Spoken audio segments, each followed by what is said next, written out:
Who is a monk and what is monk mode? साधु वो है जो अपने विचारों पे, अपने एक्शंस पे, अपने विल पावर पे कंट्रोल कर सकता है।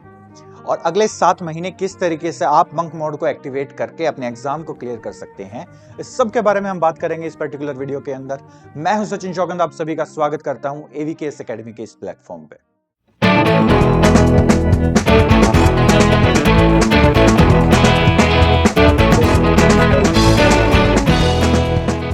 This video might change your life.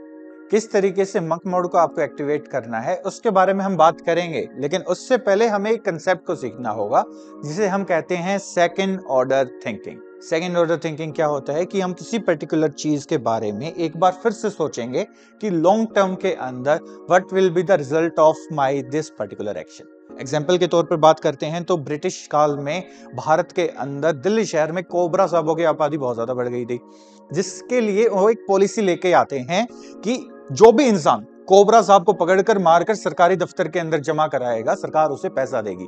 They will reward them with money और something else.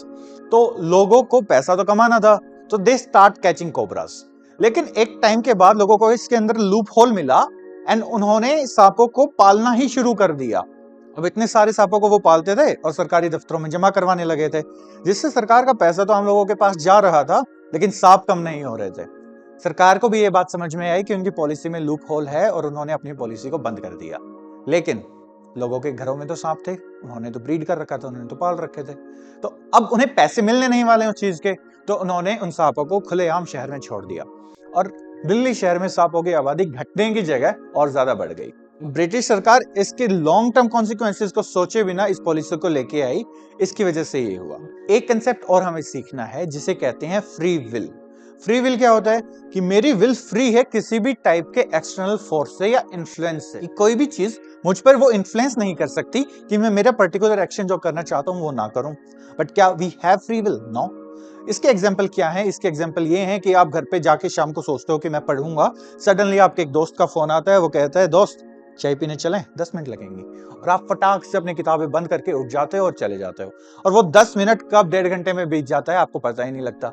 After that what happen कि भाई अब तो रात हो गई है, अब तो सोना पड़ेगा ना, अब कैसे मैं टास्क कंप्लीट करूं, मेरा अब तो नींद का टाइम हो गया है and I have to sleep, और आप सो जाते हो। सो आपकी विल पावर वीक है कि आप जो पर्टिकुलर एक्शन करना चाह रहे थे वो एक्शन छोड़कर आपको बहाना मिला, जो भी आप पर्टिकुलरली उसकी तरफ भाग गए और अपना जो पर्टिकुलर एक्शन है उसको छोड़ दिया। इसके कॉन्सिक्वेंसेस आपको लॉन्ग टर्म के अंदर देखने को मिलते हैं कि आपका एग्जाम वाले दिन कॉन्फिडेंट फील नहीं करते, आपके टेस्ट में अच्छे मार्क्स नहीं आते और सिलेबस ही कंप्लीट नहीं हुआ होता। You have to master the art of free will, और इसके लिए हम एक ग्राफ की हेल्प लेने वाले हैं। और जब मैं ग्राफ यूज करने वाला हूं तो इसका बहुत साफ सीधा मतलब है कि बहुत सीरियस बात होने वाली है एंड आई वांट कि आपका अटेंशन इस वक्त सिर्फ अपनी स्क्रीन पर हो और कहीं पर भी नहीं, because this particular moment is the most important moment of your life. जब भी हम किसी पर्टिकुलर एक्शन के बारे में सोचेंगे तो हम टाइम का कॉन्टेक्स्ट लेके उसके बारे में सोचेंगे।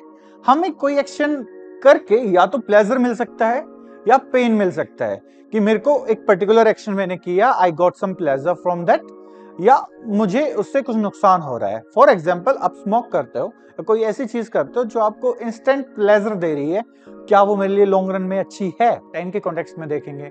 और क्या मैं जो ये जिम कर रहा हूं, क्या ये मेरे लिए अच्छा है? क्या ये जो पेन मैं अपनी बॉडी को दे रहा हूं, क्या ये सही है?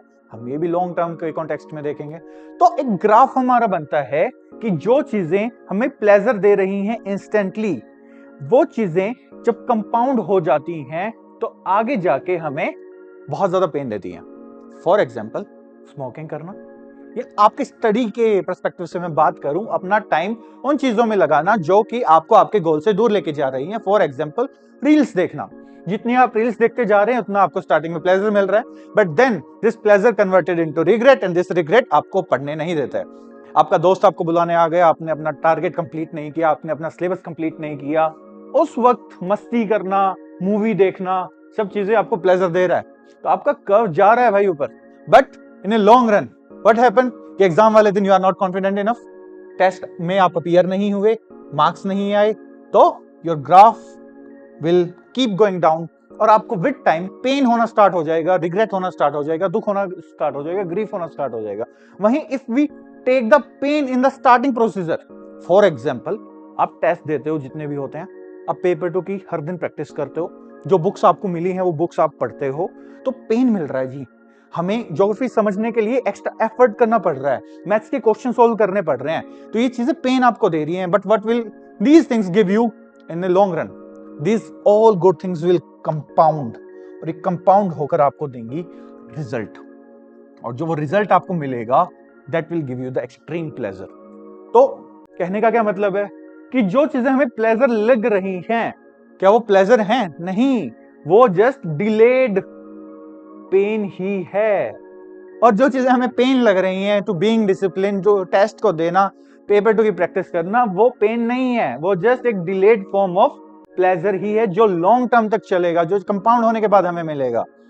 एक कमाल की बात बताऊं कि आप अपने हाथ में you are collecting the seeds of pleasure, कि स्मोक कर लेता हूं मजा आ गया, घूम आता हूं मजा आ गया, है ना, रील्स देख लेता हूं, मूवी देख लेता हूं मजा आ गया, है ना, टाइम स्पेंड कर लेता हूं दोस्तों के साथ, सिर्फ मजा आ गया। आप जिन सीड्स को प्लेजर के सीड्स समझ रहे हो, वो एक्चुअल में पेन की seeds. So what is the solution? Simply कल से, ये वीडियो देखने के बाद से, आप जो भी एक्शन करोगे, just ask yourself this question कि लॉन्ग टर्म के अंदर, कंपाउंडिंग के बाद, क्या ये एक्शन मुझे मेरे गोल की तरफ लेके जा रहा है? क्या ये एक्शन मुझे प्लेजर प्रोवाइड करेगा आज से 1 साल बाद? If the answer is yes, तो वो करना है, and if the answer is no, तो वो नहीं करना है। जस्ट इतनी सी चीज आपको एक मंक मोड के अंदर डाल सकती है, एक डिसिप्लिन मोड के अंदर डाल सकती है, एंड आपका जो रिजल्ट है वो बिल्कुल डिजायरेबल रिजल्ट हो सकता है।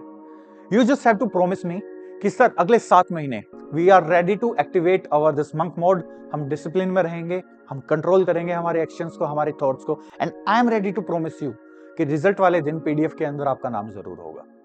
इसके अलावा अगर कोई भी चीज आपको परेशान कर रही है, तंग कर रही है, कोई भी चीज आपको पोक कर रही है, बार बार दिमाग में एंजाइटी दे रही है, फियर दे रही है, if there is anything, any question you have, आप कमेंट सेक्शन के अंदर ड्रॉप कर सकते हैं। हमारी team is always there to help you, and you will definitely get a reply. And अगर आप रेडी हैं मुझे ये प्रॉमिस करने के लिए, तो ये प्रॉमिस मुझे नीचे रिटर्न में चाहिए कि sir yes I promise that I will do all this stuff. और मैं अपने आप से ये सवाल पूछूंगा कि जो मेरा एक्शन है, क्या ये मेरे एग्जाम के लिए इंपॉर्टेंट है, या ये मेरे को अपने एग्जाम से दूर लेके जा रहा है? Do that. Thank you so much. जय हिंद, जय भारत।